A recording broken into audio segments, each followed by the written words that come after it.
How did you get into the service? That was easy. They were waiting for me.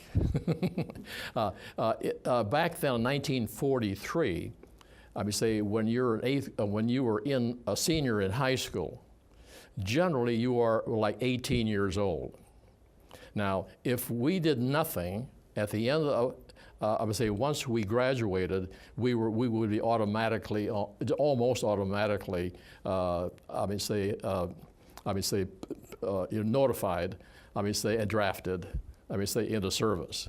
And that generally would be the Army. But we had alternatives in that we could pre-enlist in a service of our choice. The Army Air Corps, was really the, you can become an Air Force cadet. The Army Air Force cadet.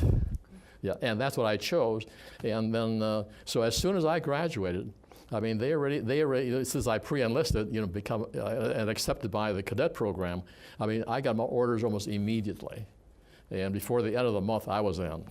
By July, I went to navigation school. And that's like about a 2-month deal. Graduated from navigation school, and that is where I got my commission as second lieutenant. And then at that time, radar was starting to enter, the military life and the technology of warfare. And so generally navigators went to Boca Raton, Florida after that. And Boca, Florida was known for that's where the radar courses were. And so most navigators went there, got the APQ-13 set that was being used at that time. And they could do a little navigation with it. They could probably spot, like a little something sticking out of the water.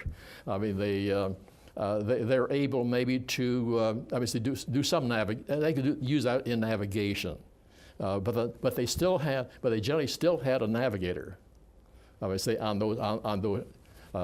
Yeah. Well, the navigator would be qualified in both this little radar and also in the basic navigation methodology. Okay. Now, again, if you're on the right corner, right time, and the wind blowing right and everything else, so you look out. Or something happens. I was on the island of Guam. It was a 315th bomb wing. The 315 bomb wing would have been the 5th wing of B-29s. That bombed Japan. We were the 5th and the youngest one in a sense. We were special. Our airplanes were special. Our airplanes were secret, and we were pioneers in precision radar bombing. It was so brand new that we didn't even train. The airplane that we picked up at Harrington, Kansas. They didn't even have. They had a new APQ-7 set, but it wasn't even calibrated yet. So our first missions that we were on when we were on Guam, we got there on June 5th of 1945. That's correct. June 5th, 1945. That's when we landed. We were like one of the very first airplanes. We were we're the 16th. We're the 15 bomb squadron of the 16 bomb group, and we were the first ones there. And so we practiced a little on the island of Rota. The little island just north of Guam. That was our practice mission. Then we had an official practice mission on another one of the main Japanese islands, which were still they were still occupied by the Japanese, but they were someplace in that Guam Tinian area.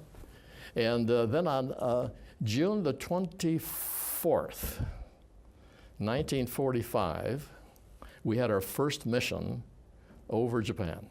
About 30 of our airplanes were ready for it, and we had our very first mission. So we had a very, very successful 15 missions when we concluded, when the war came to an end. We had our 15th mission. I don't know whether it turned out to be a very historic thing too. It happened to be the last mission of World War II. I was on that mission. It was the longest mission ever attempted in World War II. 3,800 miles, nonstop. No refuse. We didn't even refuse. We had 132 airplanes went over Japan that night.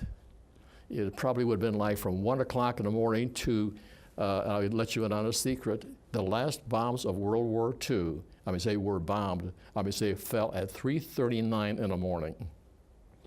And that, I don't think the history books have that, but that was the final mission of World War II, and the final bombs dropped on Japan. And at that time, they were down there, the Japanese Foreign Diplomatic Corps was, at that time, getting the final documents, for surrender.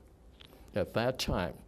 In fact, at 3:39, that's like 20 minutes to 4, at 10 after 4, the Japanese diplomats downstairs someplace in Tokyo, they forwarded those documents to Switzerland. Those were the surrender documents. Switzerland, the diplomatic corps, the Japanese and the Swiss, they transferred that over to Washington, D.C.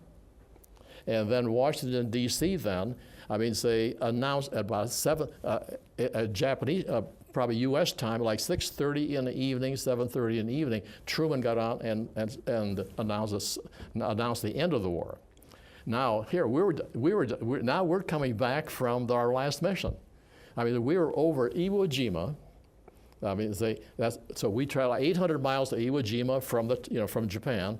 We still had 800 more miles to go.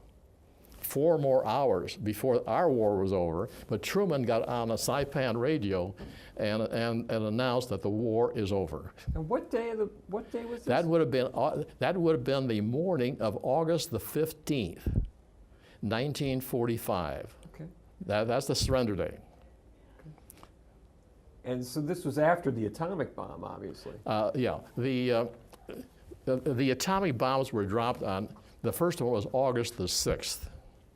At 8:15 in the morning. Now, what people think that when we dropped the bomb, the war was over. But after that, we had another atomic bomb. We had 1,600 additional B-29 missions after Hiroshima. So there's 1,000, to be exact, 1,596 additional B-29 bomb loads were dropped on Japan after the atomic bomb on Hiroshima.